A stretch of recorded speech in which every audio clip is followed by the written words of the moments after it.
वो वहां जाके बदल सके। घर से निकल गए थे क्योंकि उनके अपने पिताजी उनके साथ नहीं दे रहे थे। और गौरतलब ये भी है कि घर की व्यवस्था, धर्म का नाम लेकर ये कहा जाता है कि बहुजन और नारी को शिक्षा का कोई अधिकार नहीं है। तो जो मनुवादी विचारधारा के थे वो सब ये फैलाते थे। और असल बात ये भी है कि जो मुश्किलें पैदा की जाती थी वो भी अपने ही लोगों को इस्तेमाल करके की जाती थी। इस वीडियो को अगर आप घर जाके देखेंगे तो उसमें यह भी दिखाया जाता है कि ज्योतिबा फूले के ऊपर हत्या करने, उनकी हत्या के लिए आए थे जो लोग, वो भी शूद्र ही थे और उनको ये पता भी नहीं था कि ज्योतिबा फूले क्या करते हैं और कौन है। मात्र 1000 रुपए के लिए वो उनकी हत्या करना चाहते थे, लेकिन जब उनको असलियत का पता लगा तो उनको जागृति हुई और उन्होंने अपना वो रास्ता बदला और वो भी स्कूल में जाके अपने बच्चों को भी पढ़ाने लगे और खुद भी उन्होंने ज्ञान दिया। ऐसे पिछड़े हुए जनपद से मुझे सांसद बनने का जो मौका मिला है तो मैं आपकी अपनी बात को सदन में रखने का काम करता हूँ और आपकी बात को उठाने का काम करता हूँ। तो आज अकेले कोई कुछ कर नहीं सकता। मुझे आपने सांसद बनाया, आप सोचते होंगे कि हमारी बात सदन में रखी जाती है। अभी इसी किसान का मुद्दा जो पूरे देश में आज जो देश का किसान परेशान है, हम सभी लोगों ने किसान के मुद्दे की बात को रखने का काम किया, लेकिन आज की वर्तमान सरकार ने सुनने का काम नहीं किया। हम लोगों की मंशा थी कि अगर ऐसा बिल आप लाने का काम कर रहे हैं तो ढेर तमाम सरकारें हैं, कई लोगों की सरकारें हैं, कई पार्टी की सरकारें हैं, कम से कम उन सरकारों के माध्यम से किसान को संज्ञान में लेना चाहिए और इस बिल के बारे में बताने की जरूरत है, जिससे आज जो इस देश का किसान परेशान है, आज इस कागज पर पड़ा है, लगभग 3-3.5 महीना हो गया है। तो आज कम से कम उनकी बात को सुनने की जरूरत है। अगर उनकी बात को सुनने का काम करेंगे तो हल जरूर निकल सकता है। बहुत सारी चर्चा भी मंच पर हो रही थी कि चाहे वो किसानों की बिल, किसान बिल हो और चाहे वो नागरिक बिल हो, चाहे वो अनुसूचित जाति जनजाति के आरक्षण हो, चाहे वो पिछड़ी जाति के आरक्षण की बात हो और चाहे वो बहुजन की आजादी, ये सब कुछ खत्म होता हुआ नजर आ रहा है और फिर भी हम चुप। आखिर हम कब तक चुप रहेंगे?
नहीं मिला होता।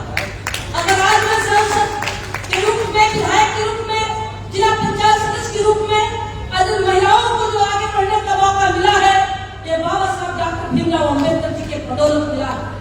बाबा साहब डॉक्टर भीमराव अम्बेडकर जी ने कहा था कि हमारे कारोबार को आगे न ले जा पाना तो पीछे भी न जाने देना।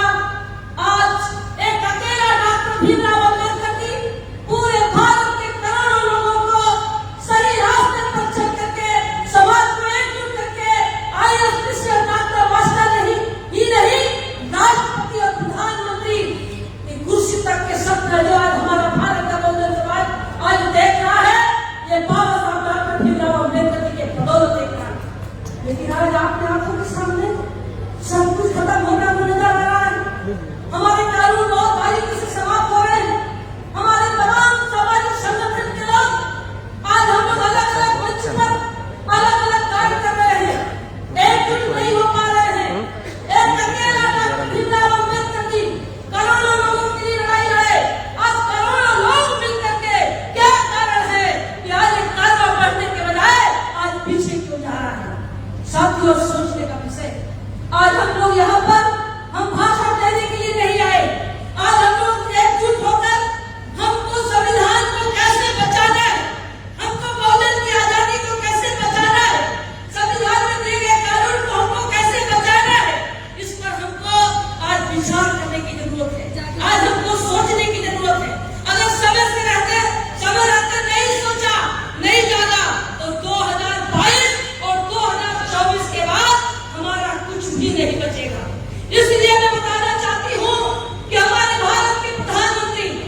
नौकरियों पे है, बेचारा मनरेगा वाला मजदूर, बेचारा जो दिहाड़ी करने वाला मजदूर, वो अपना पेट भरने में व्यस्त है।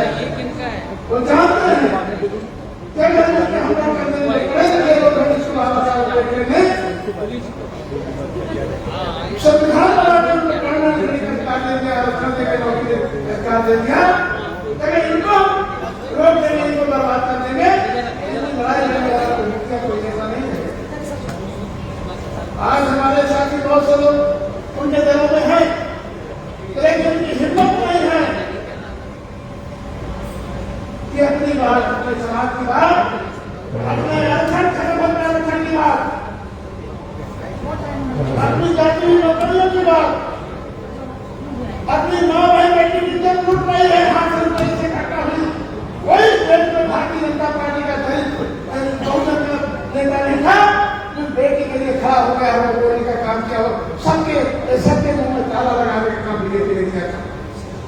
सब मानव नहीं हम लोग केवल अपना पेट भरने के लिए मानव के नौकरी करते हैं। आज सक्षम बहुत लंबी बात नहीं करेंगे, मैं तो दिल्ली वाले जिनके बोला हमने भेजा था होगा, मैंने तो बाबा साहब अम्बेडकर का संविधान दिखा के तो मैंने कहा कि माननीय सभापति जी आज हमारा बाबा साहब अम्बेडकर का संविधान हमारे लोग भी ऐसी ओबीसी नौकरियां जा रही है, अच्छे सारा खत्म हो जा रहा है। जिस तरह दिल्ली की चुनी हुई सरकार का तो खत्म करने का काम किया जा रहा है, उसी तरह से चुन चुन करके एक एक सारे कानून देश के बदले जा रहे हैं। तो प्रेसिडेंट नहीं जानता, मुझे ज्यादा नहीं कहना, क्योंकि ये चाहते हैं देश में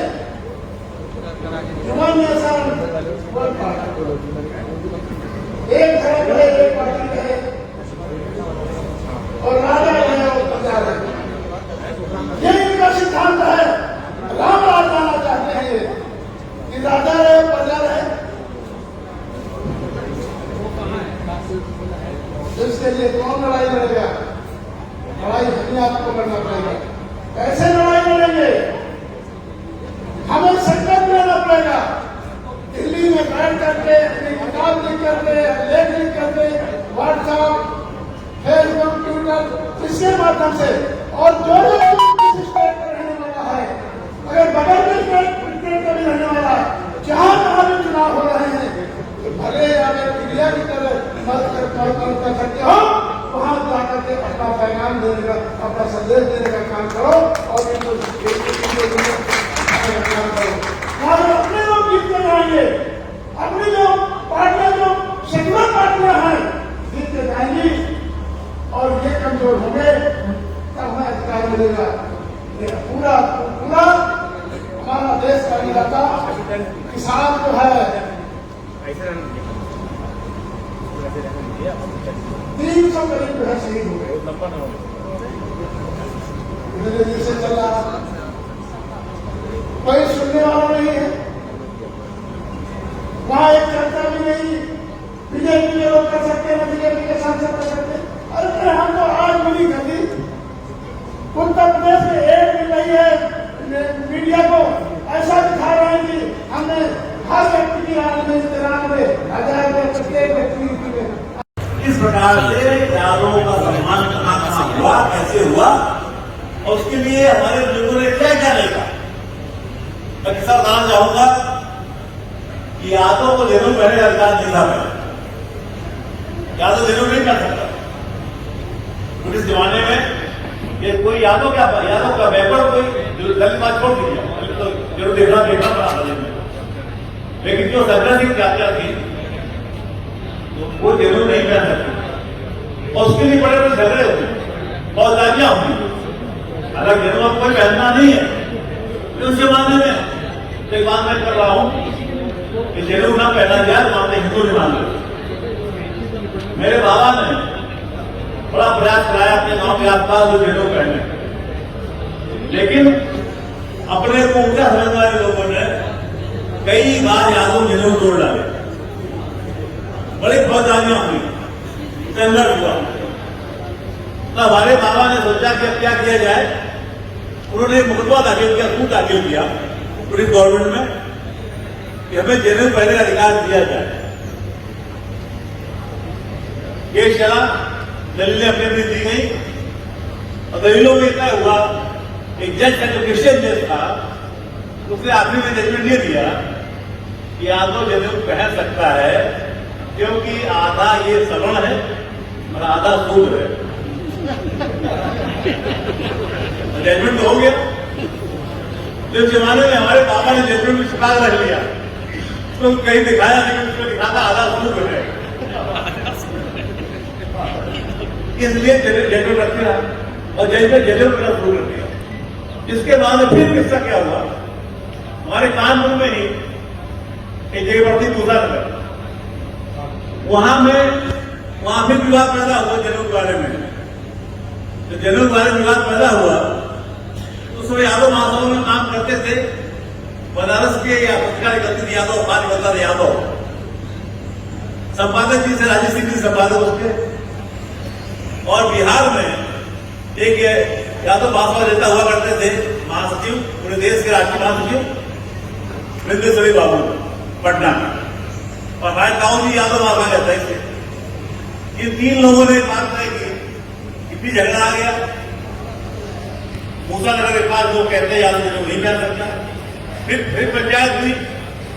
पंचायत में हमारे ताऊ जी ने कहा बनारस वाले संपादक जी से कि आप पढ़े लिखे आदमी हो, आप यादव के नाम पत्रिका लिखते हो, यादव पत्रिका लिखते हो, तो आप बताइए कि हमें अधिकार जरूर पहनने का है कि नहीं।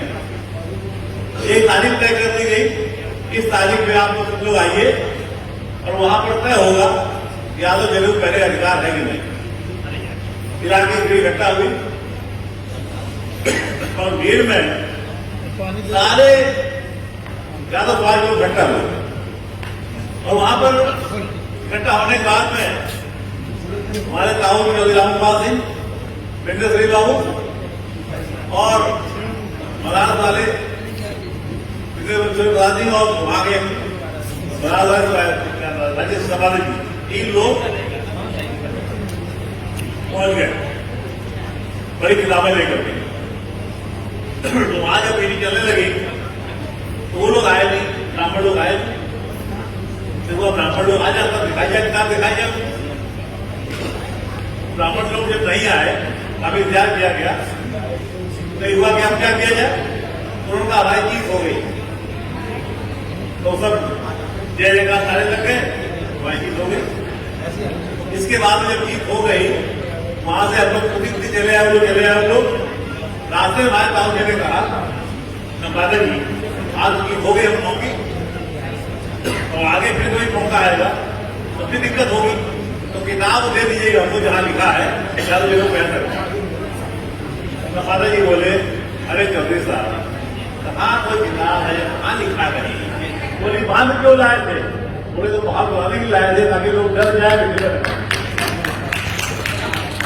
बोले अगर वो कहते आ जाते तब क्या करते, हम उसे कहते पहले दिखाओ तुम्हारा कहाँ लिखा है, जहां तुम्हारा लिखा उसके नीचे हमारा लिखा है, दिखाओ। ये झगड़े हुए सब। आज भी हम लोग बहुत आगे हैं, हम लोग कम से कम उस हक से पास बैठ लेते हैं, पास साथ खा लेते हैं। लेकिन फिर भी मैं आपसे कहना चाहूंगा कि उनसे होशियार रहना जा सकता है, उनके खाने में, उनकी चापूसी में, उनके मक्खन पालित में आप बच जाना बहुत बड़ा बचाव है। मैं कई बार इस बात मैं जब सभापति का विधान परिषद में आज में मेरा स्वागत हुआ, उस स्वागत बाद में मैंने कहा ऐसी बातें मैं कह गया जो अखबार छप गई, और उससे पहले भाषण में कहा यादव लोगों से, यादव भाषा बैठे थोड़े, यादव लोग पढ़ने लिखने पीछे हो, थोड़ी चालाकी, थोड़ी मक्कारी, थोड़ी थोड़ी और जो नहीं जानते वो लिखेंगे, थोड़ी सीखो तब इससे आगे आप पाओगे। कोई आज मैं कह रहा हूं आपसे कि थोड़ी चालाकी, थोड़ी मक्कारी जब सीख लोगे तभी इससे आगे आप आओगे, वरना रोज नहीं करते रहो तो घर पड़ेगा, कितना पड़ेगा, सक्रिय देना पड़ेगा उसे, जब उससे आगे नहीं बढ़ पाओगे आप, वरना अभी आप सीधी सीधी लाइन चलोगे नहीं चलेगा।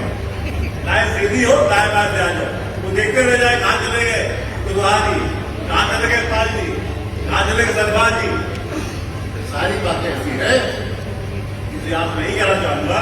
उन ज्यादा टक्कर लेने के लिए आपको मक्कारी करनी पड़ेगी। मैं चिकनी वाला मक्कारी, मक्कारी थोड़ी सीखनी पड़ेगी, तभी उनसे आप आगे बढ़ पाओगे, वरना रोज मीटिंग करते हो फर्क पड़ने वाला। दूसरा, जो पढ़ लिख जाता है पैसे वाला हो जाता है, तो सोचता है हमें जाके क्या करना, तो नहीं जाके वहां लोग सब देखेगा हमारे काम ठीक चल रही, हमारा दुकान ठीक चल जाता है, हो गया क्या कर पड़ता है। ऐसा नहीं है। ये समाज ने हमको एमपी बनाया है, इस समाज में लोग भूल जाएंगे, निषाद जी हो चाहे हम हो या पटेल जी हो, जो समाज को भूल जाएगा उसे समाज भी भूल जाएगा, कभी आगे नहीं बढ़ पाएगा। इसलिए समाज में रखने के लिए उनके संघर्ष आगे बढ़ाना होगा और एक एक व्यक्ति के साथ एकजुट होकर एक राय हो चलना पड़ेगा। जहां इनका संघर्ष होगा वहां अगुवाई करनी पड़ेगी। तब तक सम्मान नहीं मिलेगा आपको, जब तक इसका सम्मान नहीं होगा, इसका ध्यान रखना होगा। इन शब्दों के साथ मैं एक बार फिर आपसे कहना चाहूंगा कि हम पटेल जी, विशाल जी, तुम्हारे 2-3 लोग ऐसे हैं कि आप जहां बुला लो वहां खड़े हो जाते हैं। लेकिन ऐसे लोग भी हैं जो हमेशा नाम लेते हैं आपका, लेकिन एक बार मन में आने के बाद में हिम्मत नहीं पड़ती कि जाके मीटिंग करावे, जाके बोलाओ, सोचते बोलने के पार्टी में कार्रवाई हो जाए खिलाफ। यहाँ पार्टी ऐसा क्यों बोला है? हमें कोई चिंता इसकी नहीं की। पार्टी अपनी अलग जगह है। आज यहाँ पर समाज के लिए आए हैं, यहाँ पर दलितों के लिए, पिछड़ों के लिए आए हैं। ये अलग समाज है, पार्टी अलग समाज है। वहां जाएंगे पार्टी बात करेंगे, यहाँ समाज बात करेंगे और समाज तो आगे नहीं बढ़ेगा। पार्टी का कोई फर्क पड़ने वाला नहीं है। इस समाज को कहना चाहूंगा, गरीब वर्ग के लोगों से कहना चाहूँ, पिछड़े वर्ग के लोगों से कहना चाहूँ, और सबसे अच्छा काम किया, मुस्लिम को जोड़ लिया। अगर 3 घंटे कर लिए ज्यादा कौन कर पाएगा? किसी की ताकत ज्यादा करने की नहीं है। दलित, मुस्लिम और पिछड़े वर्ग के लोग एक दूसरे का चलेंगे, कोई मुकाबला नहीं कर पाएगा। साथियों, यहाँ शिक्षा होगी, हम लोग के साथ आपके पास रहेंगे, हर संघर्ष में आपकी अगुवाई करने का काम करेंगे। बहुत बहुत धन्यवाद। जय हिंद।